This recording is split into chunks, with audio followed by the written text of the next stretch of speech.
Pada soal ini diberikan persamaan 3 variabel, yaitu eksponensial pangkat z ditambah z dikurang x-nya sama dengan 0. Nah, pertanyaannya, apakah z dapat dianggap sebagai fungsi dari x dan y?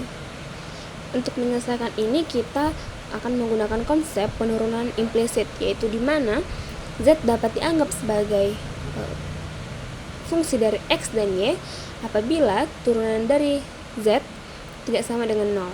Nah, kita akan menghitung turunan parsial terhadap z. Turunan parsial terhadap z akan menghasilkan eksponensial z ditambah 1. Kemudian, turunan tersebut kita evaluasi pada titik 1,1,0 yang menghasilkan 1 ditambah 1 sama dengan 2. Dan 2 tidak sama dengan 0.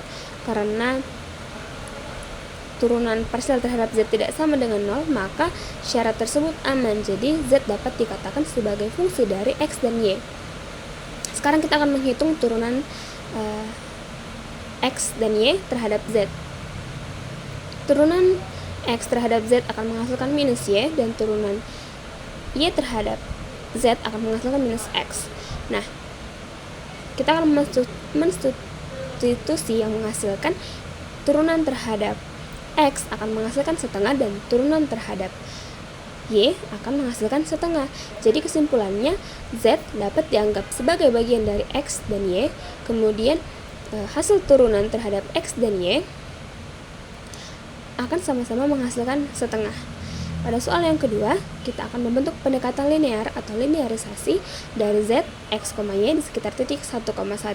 Pada soal pertama, kita sudah mengetahui z sama dengan 0, zx sama dengan setengah, zy sama dengan setengah. Kita akan masukkan ke dalam rumus linearisasi atau aproksimasi orde pertama di sekitar x0, y0 sama dengan 1,1.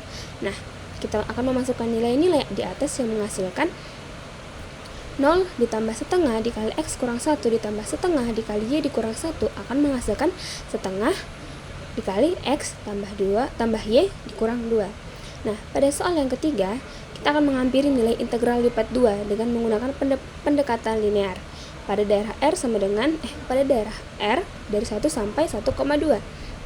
Pada bidang x, y kita akan mengambil titik tengah yaitu 1,1, 1,1. Karena L linear, nilai rata-rata L pada persegi sama dengan nilai L di titik pusat, yaitu 1,1, 1,1. Maka nilai dari L sama dengan 0,1, kemudian luas daerah R adalah 0,04.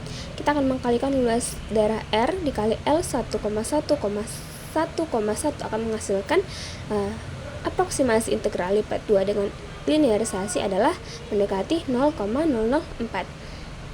Nah, pada soal yang keempat, pada bagian A, kita sudah mengetahui nilai x, y pada daerah R, yaitu nilai x1 dan nilai y 1,2. Kalau kita jumlahkan x ditambah y, maka hasilnya akan selalu lebih dari 2. Jadi, jika kita substitusi nilai x dan y ke dalam x ditambah y dikurang 2, maka hasilnya tidak akan